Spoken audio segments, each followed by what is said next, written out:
IIT జేఈలో మంచి rank రానటువంటి విద్యార్థులకు బెస్ట్ ఆప్షన్ సిఎస్ఈఎంఏ కోర్సులు అడ్మిషన్స్ జరుగుతున్నవి.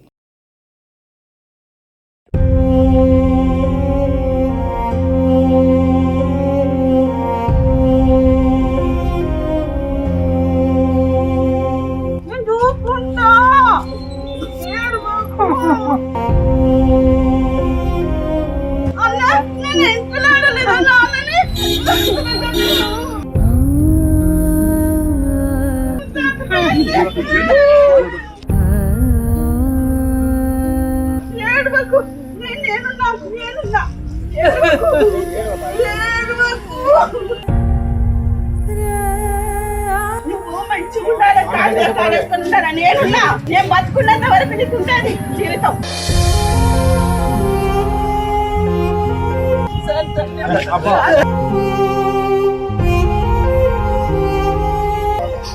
నేను సచ్చేదాకా మీరు రుణపడి ఉంటాను సార్. నేను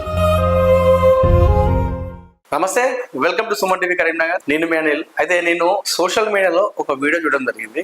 ఆ వీడియోలో ఒక మహిళ ఒక పెద్ద ఆయనను పట్టుకొని వెక్కి వెక్కి ఏడుస్తూ చాలా ఎమోషనల్ అవుతుంది. అంటే అది చూసిన తర్వాత వీడియో కాస్త నాకు నేను ఎమోషనల్ అయిపోయినా ఆటోమేటిక్ గా నాకు గూస్ బంప్స్ వచ్చినాయి. అంటే రోమాలు లెక్కబడిసి అంటారుగా అట్లా అనిపించింది. అది చూస్తే నేను చూసుకుంటా మా నాన్నను ఎవరి దగ్గరికి అవసరం లేదు అని చెప్పేసి ఆ మహిళ కంటతడి పెడుతూ తండ్రిని, ఎవరైతే ఆ పెద్ద ఆయన వయసున్నారో ఆ మహిళ తండ్రి అవుతుంది. సో గట్టిగా పట్టుకొని ఒక చిన్న పిల్లాన్ని మనం ఎత్తుకుంటే ఎంత ముద్దుగా ఎంత ప్రేమగా మనం ఆప్యాయంగా దగ్గర తీసుకుంటామో అట్లా ఆప్యాయతగా తీసుకొని మాట్లాడుతుంది, అట్లా ఏడుస్తుంది మహిళ. సో అతను నా వీడియో గురించి చాలా ఎంక్వైరీ చేయడం జరిగింది. ఇది ఎక్కడ జరిగింది, అసలు ఏంటి అని చెప్పేసి ఆరాధిద్దామని చేసి కాస్త బ్యాక్గ్రౌండ్ లో దీని గురించి తెలుసుకుంటే అది మన కరీంనగర్ చెందినటువంటి స్పందన అనాథ వృద్ధాశ్రమం నడిపిస్తున్నటువంటి శ్రీనివాస్ గారు మనందరికీ సుపరిచితులే. ఎందుకంటే గతంలో మనం సుమన్ టీవీలో ఒక కథనాన్ని ప్రచారం చేసిన తర్వాత ఒక ప్రభుత్వ పాఠశాలలో టాయిలెట్స్ కూడా కట్టేయడం జరిగింది. చాలా మంచి కార్యక్రమాలు చేస్తుంటారు. వృద్ధాశ్రమంలో కూడా చాలా మంచి మంచి కార్యక్రమాలు చేస్తూ ఉంటారు. ఆయన ఎంతో మందిని అనాథాలను చేరదీయడం అట్లా చేస్తుంటారు. సో ఇదంతా ఒక 3 నెలల కింద ఇదంతా స్టోరీ జరిగినట్టుగా తెలుస్తుంది. 3 నెలల కింద మన కరీంనగర్ బస్ స్టాండ్ లో ఒక వృద్ధుడు ఉన్నట్టుగా ఆయనకు పోలీసులు సమాచారం అందిస్తే ఆయన వెళ్ళి తీసుకురావడం జరిగింది. తర్వాత ఒక 3 నెలల తర్వాత ఇదంతా జరిగింది. తర్వాత ఆ వృద్ధుడు ఎక్కడైతే వాళ్ళ మహిళ వాళ్ళ కూతురు దగ్గర వెళ్ళిన తర్వాత ఈ సీన్ అంతా కూడా జరిగిందట. అసలు ఏం జరిగింది, ఆ బస్ స్టాండ్ దగ్గర ఎందుకు కనిపించాడు ఆ వృద్ధుడు, తర్వాత ఏం జరిగింది, మళ్ళీ వాళ్ళ కొడుకులు ఉన్నప్పుడు కూడా ఎందుకు పట్టించుకోకుండా ఆయన బస్ స్టాండ్ దగ్గర ఎందుకు తిరుగుతున్నాడు కరీంనగర్లో అని మాట్లాడదాం. అన్న అన్న ఒకసారి ఎలా ఉన్నారు అన్న? సో మనకు అందరికి తెలిసిన వ్యక్తే శ్రీనివాస్, డాక్టర్, ఆర్ఎంపీ డాక్టర్ పనిచేస్తుంటారు. మంచి మంచి సామాజిక కార్యక్రమాలు చేస్తుంటారు. అసలు అన్న చెప్పండి, ఆ వృద్ధుని పేరేంటిది, మీకు ఎక్కడ కనిపించాడు, అసలు ఏంటి సంగతి, తర్వాత జరిగిన సంగతి ఏంటి అసలు? ఓకే, అందరికీ నమస్కారం.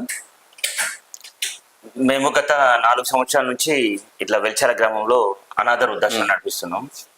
అయితే మాకు కూడా ఏంటంటే మేము పోలీసుల నుంచి మాకు బస్ స్టాండ్ నుంచి ఫోన్ వచ్చింది ఫస్ట్. సరే ఇట్లా మరి ఒక బస్ స్టాండ్ లో ఒక ముసలాయన ఉన్నాడు, పాపం ఎవరు లేరట, చిన్న చిన్న దెబ్బలు కూడా దాక్కున్నాయి అని చెప్పి మాకు అక్కడ పోలీసులు మాకు బస్ స్టాండ్ నుంచి కాల్ చేశారు. ఎప్పుడు వచ్చిందన్న కాల్? 3 months బ్యాక్, 2-3 months మధ్యలో. అయితే మేమేం చేసామంటే మేము వెంటనే బస్ స్టాండ్కి వెళ్ళినాం. బస్ స్టాండ్కి పోయిన తర్వాత ఆయన చూసిన తర్వాత చెప్పిండు ఆయన ఏంటంటే మాకు ఇట్లా 2 కొడుకులు కూడా ఉన్నారు, వాళ్ళు చూసుకుంటలేరు, నన్ను ఇట్లా ఇంట్లోకి వెళ్ళి కొట్టి పంపించారు అని చెప్పేసి ఆయన అక్కడ పోలీసుల సమక్షంలో చెప్పిండు ఆయన.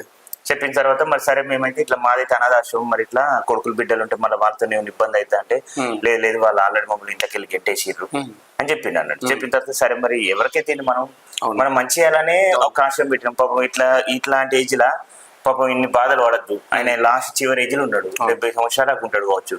సరే అలాంటి ఇళ్ళలో మనం ఎందుకు ఇబ్బంది పెట్టాలి అని చెప్పేసి మంచిగా మేము ఆశ్రమం తీసుకొచ్చినాం, మంచిగా స్నానం పోసినాం, ఫుడ్ పెట్టినాం. ఇట్లా రోజుకి ఏంటంటే కొంచెం నొప్పులు ఉంటే టాబ్లెట్స్ ఇచ్చినా అవన్నీ సెట్ అయిపోయాయి. ఇక 2-3 నెలల తర్వాత ఇప్పుడు ఉంటుంటే మనకు రోజుకి ఇంత ఫ్రెండ్షిప్ పెరుగుతాయి. ఆయనతో కూడా మనకి ఏంటంటే పరిచయాలు పెరుగుతాయి, ఎక్కడ ఉంటారు ఏంటి అనేది అవన్నీ అడిగితే ఆయన చెప్పిండు అన్నట్టు ఇల్లు మాది హన్మకొండ, మాకు ఇట్లా కొడుకులు ఉన్నారు బిడ్డలు ఉన్నారు, కానీ కొడుకులు బిడ్డలకు తెలియకుండానే బయటకు వచ్చింది అన్నట్టు. ఓకే. కొడుకులు అయితే వెళ్ళగొట్టిరు, బిడ్డలకు తెలియకుండానే బయటకు వచ్చింది. ఎందుకంటే ఈ కాలంలో కొడుకులు పట్టించుకోకపోతే బిడ్డలు ఎట్లా చూసుకుంటారని కొంతమంది తల్లిదండ్రులు అనుకుంటారు ఫీలింగ్. అదే ఉద్దేశం మీద ఏంటంటే ఆయన ఇక బిడ్డలకు ఏం చెప్పాలి, నేను నా బిడ్డలకు భారం అవుతా చెప్పేసి ఆయన బయటకు వచ్చేసి వచ్చిన తర్వాత ఆ స్టోరీ అంతా మాకు చెప్పిన తర్వాత కనీసం ఆయన ఇంట్లోకి వెళ్ళి వచ్చేటప్పుడు బట్టలు తెచ్చుకోలేదు, ఆధార్ కార్డు తెచ్చుకోవాలి, ఏం తెచ్చుకోవాలి, అసలు ఎవిడెన్సే లేదు. మనకి ఇప్పుడు జనరల్ గా ఏంటంటే మనకి ఆశ్రమంలో ఎవరైనా చనిపోతే కూడా మేము అంత్యక్రియలు చేస్తాం. చేసినప్పుడు ఏంటంటే ఆధార్ కార్డు పెట్టుకుంటేనే మనకు సర్టిఫికెట్, డెత్ సర్టిఫికెట్ కానీ ఎవరైనా సరే గ్రామ పంచాయతీ అక్కడి నుంచి ఇస్తారు. అయితే ఏంటంటే మేము ఇట్లే రోజు మరి తాత మరి ఎక్కడ మీ ఇల్లు ఉంటాయి చెప్పండి, పోదాం మనం ఏదైనా ఆధార్ కార్డు ఏదైనా ఉంటే తెచ్చుకుందాం, లేకపోతే మీతో మాట్లాడదాం మరి అని చెప్పేసి నేను ఆయనతో మాట్లాడితే సరే బిడ్డ ఒకసారి పోదాం అని చెప్పేసిండు. పోయిన నెల పోదాం అని అన్నాడు కానీ నాకు కొంచెం పనుతుల వల్ల పోలేదు. ఈ ఫస్ట్ తర్వాత పోదామని చెప్పేసి నిన్న కాక మొన్న వెళ్ళడం జరిగింది. ఓకే, ఈ 2-3 రోజుల కిందట వెళ్ళడం జరిగింది. వెళ్ళిన తర్వాత మేము ఫస్ట్ అక్కడ పోయిన తర్వాత వాళ్ళ కొడుకు వాళ్ళు ఉన్న ఇల్లు తాళం వేసింది. సరే వేరే కాడ ఉంటారు అని చెప్పిన తర్వాత మళ్ళీ ఆ చుట్టుపక్కల వాళ్ళందరూ మాకు ఏం చేశారంటే అడ్రస్ చెప్పారు. అడ్రస్ చెప్పిన తర్వాత మళ్ళీ అక్కడికి పోయిన తర్వాత వాళ్ళందరూ వాళ్ళు ఉన్నారు, వాళ్ళ కొడుకు వాళ్ళు ఇట్లా ఉన్నారు. వాళ్ళ కొడుకు వాళ్ళు వచ్చిన తర్వాత అరే మేము చూసినాం మాది ఇది అని అన్న తర్వాత ఆయన ముసలైన ఆల్రెడీ ఎమోషనల్ గా చెప్పేసిండు, మీరే మమ్మల్ని బయటకు వెళ్ళగొట్టారు కదా, మీరు ఎట్లా చూస్తారు అని అన్న తర్వాత అలా బిడ్డ కూడా లోకల్ ఉంటది. లోకల్ ఉంటది కాబట్టి ఆమెకు కూడా ఈ చుట్టుపక్కల మన అక్కడ ఏంటంటే 2-3 మంది జమ అవుతారు కదా, మనం వాళ్ళ బిడ్డ కూడా చెప్పారు. మీరు చూసిన వీడియో ఏంటంటే వాళ్ళ బిడ్డ వచ్చిన తర్వాత ఫస్ట్ వాళ్ళ నాన్నని చూసిన తర్వాత ఎమోషనల్ అయిన వీడియో, డైరెక్ట్ పట్టుకొని ఆమె ఫస్ట్ వాళ్ళ బిడ్డకు ఈ చుట్టుపక్కల ఎవరైతే సమాచారం ఇచ్చారో ఫస్ట్ ఆమె రాగానే ఫస్ట్ వాళ్ళ నాన్న పట్టుకొని ఇచ్చిన వీడియో అది. అట్లా అంటే అంత ఎమోషనల్ గా ఫీల్ అయింది అన్నట్టు. ఫీల్ అయిపోయి కొడుకు లేకపోయినా సరే నేను చూసుకుంటా, నేను బతుకున్న రోజులు మా నాన్న మంచిగా చూసుకుంటా అనేది ఆమె మాట్లాడితే నాకు కూడా నిజంగా సంతోషం అనిపించింది. అంటే ఈ కాలంలో కొడుకులు కాదన్న బిడ్డ అట్లా దగ్గర తీసుకొని నేను బతుకున్న రోజులు నేను చూసుకుంటాను అన్నదంటే నాకు సంతోషం అనిపించింది. అంటే కొడుకులు కూడా పట్టించుకొని ఈ తరుణంలో కూతురు అంటే ఒక పెళ్లి అయిన తర్వాత ఎక్కువ, ఎందుకంటే కూతురికి ఉన్నప్పటికి కూడా అక్కడ ఉన్నటువంటి పరిస్థితులు కావచ్చు, వాళ్ళ అత్తమామ భర్తల వల్ల తండ్రి మీద ప్రేమ ఉన్నప్పటికీ కూడా చాలా మంది వ్యక్తం చేయలేకపోతారు. కానీ ఈమె డైరెక్ట్ గా చెప్పింది నేను చూసుకుంటా, ఏమైనా కూడా అలా భర్త ప్రజెంట్ అక్కడ తీసుకొచ్చిన కూడా అలా భర్త. అలా భర్త చాలా మంది ఒప్పుకోరు. ఇప్పుడు ఆమె తండ్రి కాబట్టి ఒప్పుకుంది. అవును, వాళ్ళ భర్తతో కూడా చెప్పిపించింది ఆమె. ఓకే, ఆ ముసలాయనకు నువ్వు నేను తీసుకపోతే అల్లుడు ఏమన్నా అనుకుంటున్నా, మరి అల్లుడితో కూడా మాట్లాడు అంటే అల్లుడు కూడా అప్పుడు చెప్పిండు, ఏ రా మా ఇంటికి రా నువ్వు అని చెప్పేసింది అన్నట్టు.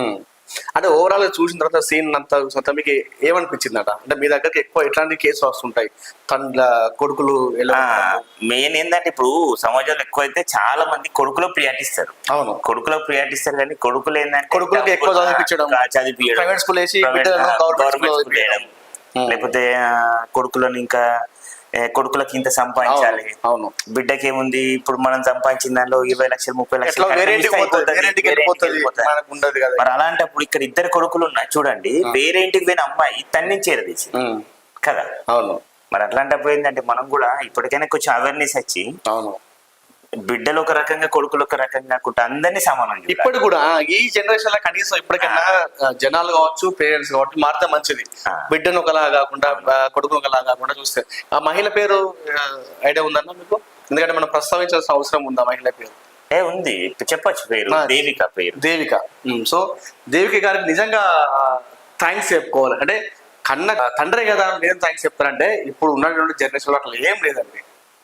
కన్న కొడుకులే వదిలేస్తున్నారు, కూతులు కూడా చాలా ప్లేసులు మనం చూసినాం కూడా. ఆస్తుల కోసం ఎంత గడిబిడి చేయడము, గొడవలు పెట్టుకోవడం. కానీ ఇలాంటి తరుణంలో వాళ్ళ తండ్రిని చూడగానే ఒక చిన్న పిల్లాడిలా ఏడుస్తూ నా నాన్నని చూసుకుంటా, నేను ఎటు వెళ్ళగొట్టను, మంచిగా చూసుకుంటాను ఏడ్చుకుంటూ ఆప్యాయంగా తీసుకుంది. నిజంగా దేవికి కానీ థ్యాంక్స్ చెప్తూ, అదేవిధంగా ఎవరైతే కరీంనగర్లో ఎక్కడైనా సరే ఈ పరిసర ప్రాంతాల్లో ఎవరైనా అనాథ వృద్ధులు కనిపిస్తే చాలు, శ్రీనివాస్ బొమ్మకల్ చెందినటువంటి ఆర్ఎంపీ డాక్టర్ శ్రీనివాస్ గారు దగ్గరుండి తీసుకెళ్లి వాళ్ళ అనాథాశ్రమంలో వారిని పెడుతూ వాళ్ళ బాగోలు చూస్తున్నారు. మీరు కూడా once again thank you so much అండి. థ్యాంక్స్ అండి. సో ఇదండి మొత్తానికి పరిస్థితి. ఎవరైనా సరే అటు కొడుకులు కావచ్చు, కూతుళ్ళు కావచ్చు, ఇందాక అన్న చెప్పినట్టుగా తారతమ్యం లేకుండా ఒకనొక సందర్భంలో అప్పుడు జనరేషన్ అంత తెలియదు కాబట్టి, టెక్నాలజీ లేదు కాబట్టి కొడుకులను ఒకలాగా కూతుర్లు ఒకలాగా చూసుకునే వాళ్ళు, కొడుకుకి ఎక్కువ ప్రయారిటీ ఇవ్వడం, చదివించే విషయంలో కావచ్చు, ఏదైనా సరే. సో జనరేషన్ మారిపోయింది, అంతా చేంజ్ అయిపోయింది. ఇప్పుడు ఆడవాళ్ళు కూడా దూసుకెళ్తున్నారు ముందుకు మొగల కంటే ఎక్కువ. సో అలాంటి తారతమ్య భేదం లేకుండా చిన్నప్పటి నుండి ఈ జనరేషన్లో అయినా కూడా మంచిగా చూసుకోవాలని చెప్పేసి మనకు ఈ స్టోరీ చేసిన తర్వాత అయితే నాకు అర్థమైంది. కెమెరా పర్సన్ పెట్టిన ప్రవీణ్తో Anil, Suman TV, Karimnagar, Suman TV studio నుండి.